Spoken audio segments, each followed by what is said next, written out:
एक ऐसी रियासत जहां पर मुसलमान तनासुब में ज्यादा हैं, मगर पहले से अफसरशाही में उनका तनासुब बहुत कम था। मैं आपका आदाद शुमार आपके सामने रखता हूं सर। 24 सेक्रेटरी के पोस्ट हैं जिसमें से सिर्फ 5 कश्मीरी मुसलमान हैं। 58 IAS के पोस्ट में सिर्फ 12 मुसलमान हैं, यानी 17.24। 2011 की मरदमशुमारी के मुताबिक सर जम्मू कश्मीर में 68.31 मुसलमानों की आबादी है और 28% हमारे हिंदू भाइयों की आबादी है। मगर अगर आप देखेंगे टायर 2 में सर दूसरे दर्जे के 523 इंतजामी अफसरान, जिसे कश्मीरी एडमिनिस्ट्रेटिव ऑफिसर सर्विस कहते हैं, 220 यानी 523 में से 220 यानी 42.6 कश्मीरी मुसलमान हैं। IPS में आ जाइए सर, 66 पोस्ट हैं जिसमें से सिर्फ 7 मुसलमान हैं। दूसरे दर्जे के अफसरान में 248 में 108 यानी 43.54% मुसलमान हैं। अब आप मुझे बताइए कि आप क्या करने जा रहे हैं। अच्छा सर, यहां पर यह कहा गया कि कश्मीर बड़ा बैकवर्ड है। कश्मीर का खित्ता बैकवर्ड नहीं है, ये आपकी गलतफहमी है और आपके जो दिमाग में जो फीड किया गया है वो नफरत की बुनियाद पर। सच्चाई यह है कि इस खित्ते में गुर्बत की सतह से नीचे का तनासुब 10.31 है और पूरे भारत में 21.92 है। मैं आपसे पूछना चाहता हूं, और ये 2G से 4G करके आपने एहसान नहीं किया, अमेरिका के दबाव में आपने किया। ब्रैड शर्मन से भारत के सफीर ने मिला, अमेरिका ने स्टेटमेंट दिया और आपने 2 दिन में 4G को बहाल कर दिया। आप इस मसले को इंटरनेशनलाइज कर रहे हैं, ये गलत है और इससे कश्मीरी अवाम का डिसएम्पावरमेंट होगा, एलिनेशन बढ़ेगा। शुक्रिया सर। और ओवैसी साहब इसका हिंदू मुस्लिम में विभाजन करते हैं।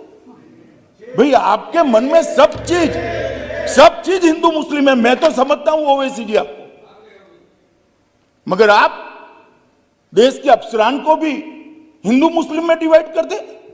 क्या कंसेप्ट है आपका? एक हिंदू अफसर मुस्लिम जनता की सेवा नहीं कर सकता, एक मुस्लिम अफसर हिंदू जनता की सेवा नहीं कर सकता। किस प्रकार के देश में हम आगे बढ़ने जा रहे हैं? अफसरों की संख्या हिंदू मुस्लिम में बांटेंगे और अपने आप को सेक्युलर कहते हैं। काय का सेक्युलरिज्म? हिंदू मुस्लिम में अफसरों की संख्या बांटेंगे।